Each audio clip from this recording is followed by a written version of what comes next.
Chapter 2, Hour of the Olympics.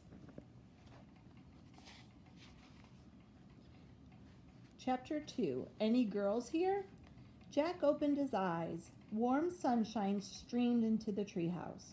We sure don't need the flashlight here, he said. Look, Morgan gave us clothes like the ones we wore in Pompeii, said Annie. Jack looked down. His clothes were similar to the ones he'd worn in the Roman town of Pompeii, a tunic and sandals. He also had a leather bag in place of his backpack again. Annie looked out the window.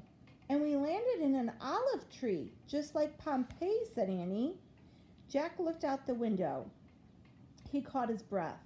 Are we in the wrong place, he asked. I don't know, said Annie. Look past the trees.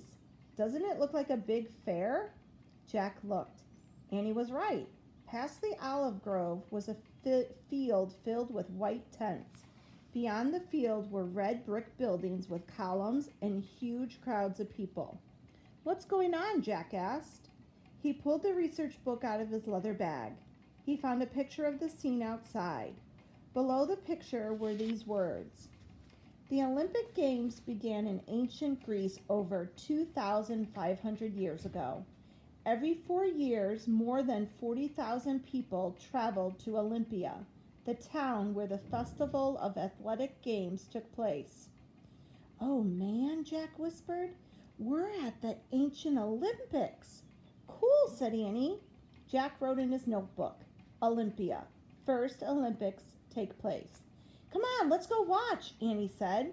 She started down the rope ladder. Jack threw his notebook and the research book into his leather bag. Don't forget, we have to get Morgan's story too, he said as he followed Annie. Annie waited as Jack stepped to the ground. Then they walked through the olive grove to where the tents were. Jack heard pipe music and smelled food roasting over fires. Groups of men talked excitedly to one another. That's funny, said Annie. I don't see any girls here. Oh, sure, there's girls, said Jack. Where? Said Annie. Show me.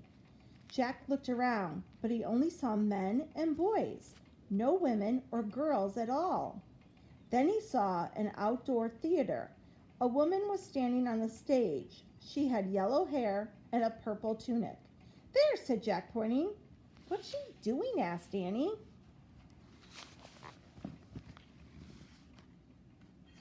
A soldier on the stage with her.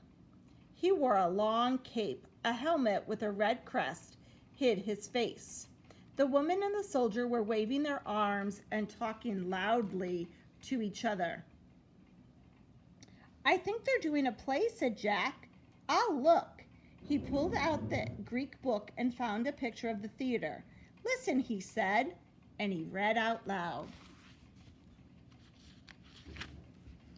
The Greeks were the first to write plays. Many English words for the theater come from Greek words, such as drama, scenery, and chorus. Many Greek plays are still performed today.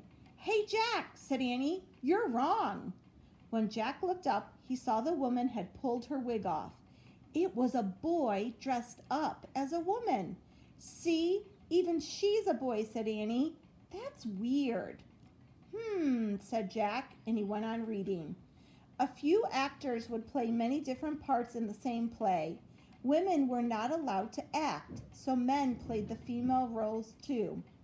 That's not fair, said Annie. What if a woman wanted to be in a play? Don't worry about it, said Jack. He put the book away. Let's just take a peek at the Olympics, then find our story. He nudged Annie to move along. Just then he heard a voice. Wait! They turned around. A man with a short white beard was walking toward them.